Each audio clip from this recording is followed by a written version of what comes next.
اسرائیل کے خاتمے کی پیشین گوئی، موساد چیف کی جانب سے ایسے اعترافات جس نے پوری دنیا کو ہلا کے رکھ دیا۔ اسرائیل اپنے وجود جو ہے اس کو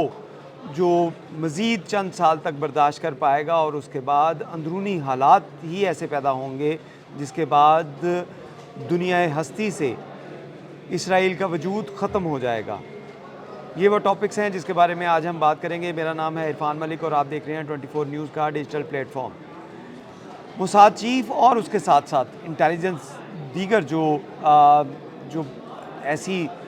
قوتیں ہیں ان کی جانب سے یہ بیانات سامنے آ رہے ہیں۔ یہ کوئی پروپیگنڈا نہیں ہے، یہ کوئی کسی کے خلاف بات نہیں ہے، یہ وہ حقائق ہیں جو اس وقت پوری دنیا کے جو دفاعی ماہرین ہیں اور اس کے ساتھ ساتھ اسرائیل کے اپنے جو سابق دفاعی چیف تھے ان کی جانب سے بیان دیا گیا ہے۔ اس میں آپ کو بتائیں کہ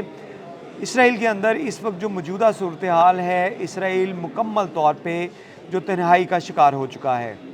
پاکستان کی جانب سے جو سفارتی جو ملاقاتیں کی گئیں، جو سفارتی اقدامات کیے گئے، جس سے ایران اور امریکہ کے درمیان جو تنازع تھا اس کے اندر جو ٹھہراؤ پیدا ہوا۔ پاکستان کی طرف سے جب بھی ثالثی کا جو ہے وہ قدم اٹھایا گیا تھا، تب سے آج تک جو ہے وہ امریکہ کی جانب سے ایران کے اوپر کوئی حملہ نہیں کیا گیا۔ اس کی ایک بڑی وجہ یہ ہے کہ اس وقت ثالث جو ہے وہ پاکستان ہے۔ اس سے پہلے بھی بہت سے ممالک جس میں قطر تھا، عمان تھا، ان کی جانب سے ثالثی کا کردار ادا کیا گیا، لیکن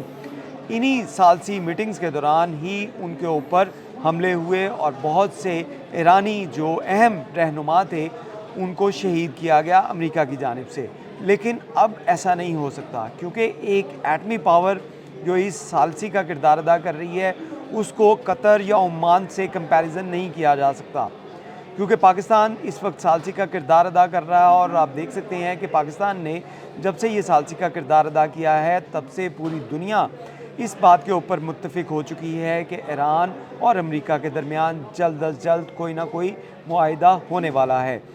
خواہ کہ امریکہ کے صدر ٹرمپ کی جانب سے بہت سے ایسے بیانات دیے گئے جس کی وجہ سے یہ معاہدہ جو ہے یہ ہوتے رہ گیا، کیونکہ ان کی جانب سے نان سیریس قسم کے بیانات جو ہیں وہ اپنے سوشل میڈیا کے اوپر داغے گئے، جس کے بعد جو ایران اور اس کے جو قیادت ہے اس کی جانب سے یہ کہا گیا کہ امریکہ کی صدر جو ہیں وہ نان سیریس پن کا مظاہرہ کرتے ہوئے ایسے بیانات سوشل میڈیا کے اوپر داغ رہے ہیں جس کی وجہ سے جو ہے معاہدہ نہیں ہو سکتا۔ لیکن پاکستان کی ثالثی کے بعد یہ امکانات روزے روشن کی طرح یہاں ہو چکے ہیں کہ امریکہ اور ایران کے درمیان معاہدہ ہونے والا ہے، جس کا خود امریکی اخبار جو ہے اس کی جانب سے بھی دعویٰ کیا گیا کہ عید قربان کے بعد جو ہے یا حج کے بعد جو ہے یہ معاہدہ طے پا جائے گا، جس کے نکات جو ہیں وہ سامنے آ چکے ہیں۔ اور اس کے ساتھ ساتھ یہ معاہدہ جب ہوگا تو اس کے بعد ایک ملک سب سے زیادہ جہاں پہ ماتم ہوگا وہ ہے اسرائیل، کیونکہ اسرائیل کی جانب سے یہ جنگ کا آغاز کیا گیا تھا اور اسرائیل نے ہی پہل کرتے ہوئے ایران کے اوپر حملہ کیا تھا، جس کے بعد امریکہ اس جنگ میں شامل ہوا۔ اور اب صدر ٹرمپ جو ہیں وہ اس جنگ کے بعد، کیونکہ ان کو جہاں پہ بہت سے مالی مشکلات کا پوری دنیا کو سامنا کرنا پڑ رہا ہے، وہیں پہ ہر امریکی شہری جو ہے وہ اس جنگ سے متاثر ہوا ہے۔ اور اس کے ساتھ ساتھ امریکہ کے اندر جو لوگ احتجاج کر رہے ہیں، ان کی اپنی پارٹی جو ہے وہ احتجاج کر رہی ہے کہ اس جنگ میں اسرائیل ان کو گھسیٹ کر لے کے گیا، اور اب ملک کی معیشت اور اس کے ساتھ ساتھ پوری اوورال دنیا کی معیشت جو ہے وہ سٹیک کے اوپر لگ چکی ہے۔ اب یہ معاہدہ ہوگا تو اس کے بعد جہاں پہ امن ہوگا وہیں پہ معیشت بھی بہتر ہوگی، لیکن اسرائیل کے لیے ایک بری خبر ہے۔ اسرائیل اس تمام صورتحال کے اندر تنہائی کا شکار ہے، کیونکہ اسرائیل کبھی نہیں چاہتا کہ ایران اور امریکہ کے درمیان جو ہے مذاکرات ہوں، معاہدہ ہو، کوئی امن معاہدہ ہو، اور اس کے ساتھ ساتھ لبنان کے اندر کوئی امن معاہدہ ہو جس میں اسرائیل جو ہے وہ سمجھتا ہے کہ وہ اپنی سیکیورٹی کے لیے وہ کسی جگہ کے اوپر بھی اٹیک کر سکتا ہے اور لبنان سے اس کو خطرہ ہے، لیکن اس معاہدے کے اندر لبنان اور ایران کے اندر کوئی حملہ نہیں ہو سکے گا، جس کی فکر جو ہے وہ اسرائیل کو ہے۔ اسی صورتحال کو مد نظر رکھتے ہوئے آپ کو بتائیں کہ اس وقت اسرائیل کو کسی ملک سے خطرہ جو ہے وہ نہیں ہے، لیکن سب سے زیادہ جو خطرہ ہے وہ اس کو اپنی معیشت سے، اپنے لوگوں سے، اپنی جو حکومتی پارٹی کے جو لوگ ہیں، سینیٹرز ہیں، اور خصوصی طور پہ جو ان کے موساد کے چیف ہیں، ان کی جانب سے جو بیان دیا گیا اس کے اندر یہ اعتراف کیا گیا کہ اسرائیل اپنی انٹیلیجنس، اشرافیہ اور دیگر جو حالات وہاں پہ پیدا ہو چکے ہیں اس کے بعد زیادہ عرصہ تک، زیادہ یا نہیں آنے والی نسل تک سسٹین نہیں کر سکتا، یعنی کہ اس کا خاتمہ جو ہے وہ ہو جائے گا۔ ایسا کہنا ہے موساد کے اور شن بیت کے جو چیف ہیں ان کی جانب سے یہ کہا گیا، تیمیر پراڈو جن کا نام ہے، جن کی جانب سے یہ بتایا گیا کہ ان کی جانب سے یہ کہا گیا ہے، یہ اس کے جو ورڈ بائی ورڈ میں آپ کو بتاؤں تو اس میں انہوں نے خبردار کیا گیا اسرائیل نے اپنی جو موجودہ پالیسیاں نہ بدلیں تو یہ ریاست اندر سے ٹوٹ سکتی ہے۔ اسی طرح ان کی جانب سے یہ بھی کہا گیا، جو شن بیت کے سابق سربراہ ہیں ان کی جانب سے یہ کہا گیا کہ اسرائیل ایک ایسی اندرونی تقسیم کا شکار ہو چکا ہے جہاں سماجی، معاشی اور سیاسی بحران اگلی نسل تک اس کی بقا کا خطرے میں ڈال سکتا ہے، یعنی کہ اگلی نسل جو ہے اس کی بقا خطرے میں ہے۔ اور یہ کہنا ہے اس انٹیلیجنس کے جو ان کی کمانڈ ہے اس کے سابق سربراہ کا، جس کی جانب سے یہ کہا جا رہا ہے کہ اگلی نسل جو ہے اس کی بقا کے لیے خطرہ ہے اسرائیل کو، اور اسرائیل اگلی نسل تک شاید اس صفحہ ہستی سے مٹا دیا جائے۔ اس کے ساتھ ساتھ اسرائیل کے اندر اس وقت جو صورتحال ہے اس کے اوپر بات کی جائے تو اسرائیل کے اندر احتجاج چل رہے ہیں، سینکڑوں نہیں ہزاروں لوگ جو ہیں وہ نیتن یاہو کی پالیسیز، نیتن یاہو کی جو اسٹریٹجی ہے جنگ کے حوالے سے، اور اس کے ساتھ ساتھ امریکہ کے درمیان اور اسرائیل کے درمیان جو خلیج پیدا ہو رہا ہے اس کے اوپر بات کر رہے ہیں۔ بہت سے اسرائیلی جو وہاں پہ پیسے والے تھے وہ آلریڈی اسرائیل کو چھوڑ چکے ہیں، اور فرسٹ ٹائم ایسا ہوا ہے کہ اسرائیلی اپنے ملک کو اپنے لیے محفوظ نہیں سمجھ رہے۔ اس کی ایک بڑی وجہ یہ ہے کہ ایران کی جانب سے جو اپنے دفاع کے لیے بیلسٹک میزائل یا کلسٹر میزائل برسائے گئے تھے، اس کے بعد 5000 سے زائد اسرائیل کی جو بلڈنگز تھیں ان کو نقصان پہنچا تھا، اور یہ نقصان وہ لمیٹڈ نقصان کے بارے میں بتایا جا رہا ہے جو آفیشیلی اسرائیلی حکومت کی جانب سے مانا گیا۔ جو ان آفیشیلی بتایا جا رہا ہے اس کی تعداد ہزاروں میں ہے، کہ ہزاروں کی تعداد میں بلڈنگ، 5000 تو کلیم کیا گیا اسرائیلی حکومت کی جانب سے، لیکن اس کی تعداد دگنی سے تگنی تک جو ہے بتائی جا رہی ہے کہ 15000 سے زائد جو ہیں وہ بلڈنگز ان کو ٹارگٹ کیا گیا، ان کو نشانہ بنایا گیا ایران کے بمبار جو بیلسٹک میزائل تھے یا کلسٹر میزائل تھے ان کی جانب سے۔ تو اتنا بڑا نقصان اسرائیل کی تاریخ میں آج تک نہیں ہوا، اور یہی وجہ ہے کہ اسرائیل کی جو عوام ہے وہ اس وقت سڑکوں پہ نکل آئی ہے نیتن یاہو کے خلاف احتجاج کرتے ہوئے، اور اس کے ساتھ ساتھ اس وقت اسرائیل کے اندر خانہ جنگی کی صورتحال پیدا ہو چکی ہے۔ وہ اسرائیل جو ایران میں خانہ جنگی پیدا کر کے وہاں پہ رجیم چینج کی پالیسی یا رجیم چینج کی باتیں کرتا تھا، اب اس کے اپنے ملک کے اندر یہ آگ پھیل چکی ہے، اور اسرائیل کے اندر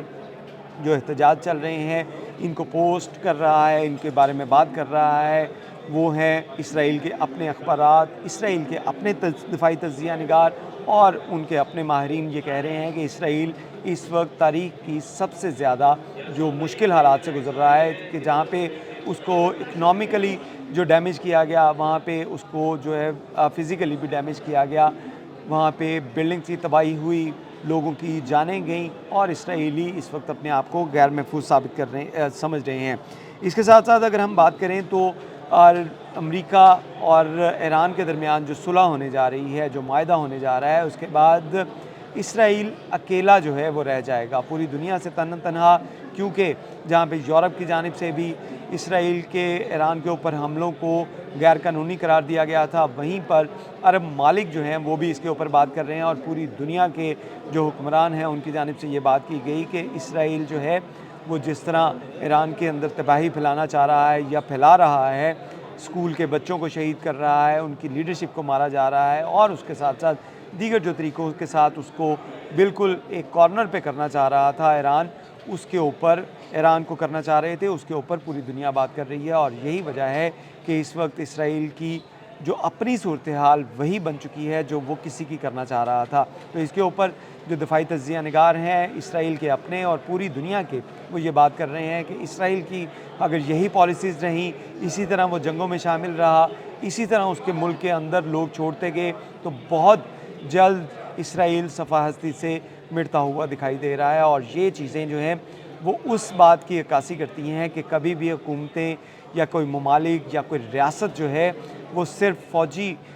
جو لڑائیوں جنگوں کے ساتھ جو ہے فتح نہیں کی جا سکتی، اس کے اندر جو ماحول پیدا ہوتا ہے وہی اس کی ٹوٹ پھوٹ کا باعث بنتا ہے۔ اور اس وقت اسرائیل کے اندر وہ سچویشن پیدا ہو چکی ہے کہ اس کے ہمسائے ممالک جو ہیں جہاں پہ اس کے خلاف ہو چکے ہیں، وہیں پہ اس کی عوام جو ہے وہ بھی اسرائیل کے خلاف ہو چکی ہے، اسرائیل کی پالیسیز کے خلاف ہو چکی ہے، حکمرانوں کے خلاف ہو چکی ہے۔ تو وہ وقت اب دور نہیں ہے، یہ کہنا ہے موساد کے چیف کا۔ اور شن بیت جو ان کی اپنی انٹیلیجنس جو ہے وہ ایک پارٹی ہے، انٹیلیجنس ان کی